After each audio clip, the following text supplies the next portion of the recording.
आंतरराष्ट्रीय गुन्ह्यांची उकल करण्यासाठी इंटरपोलशी समन्वय साधणाऱ्या CBIच्या भारत पोल पोर्टलचा केंद्रीय गृहमंत्र्यांच्या हस्ते प्रारंभ. भारत पोल पोर्टलमुळे इंटरपोलद्वारे रेड कॉर्नर नोटीस बजावलेल्या परदेशी फरार झालेल्या आरोपींना पकडण्यासाठी मोठी मदत होणार, अमित शहा.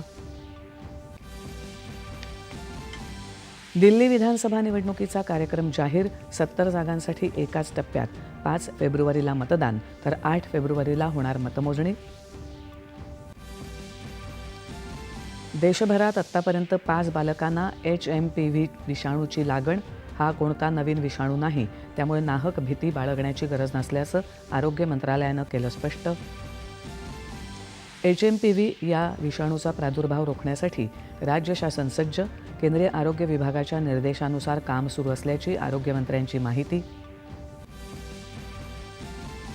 1 एप्रिल 2025 पासून राज्यातल्या सर्व पथकरांवर फास्ट टॅग अनिवार्य करण्याच्या प्रस्तावाला राज्य मंत्रिमंडळाची मंजुरी. भाजपाच्या संघटन पर्वाचा दुसरा टप्पा घर चलो अभियान. येत्या 10 तारखेपासून विकसित भारताच्या संकल्पपूर्तीसाठी भाजपा सदस्यता नोंदणी करण्याचं चंद्रशेखर बावनकुळे यांचं आवाहन. इस्रोच्या स्पेडेक्स मोहिमेच्या अंतराळ 2 उपग्रह एकमेकांना जोडण्याचा प्रयोग लांबणीवर. हा प्रयोग आता 9 जानेवारीला होणार.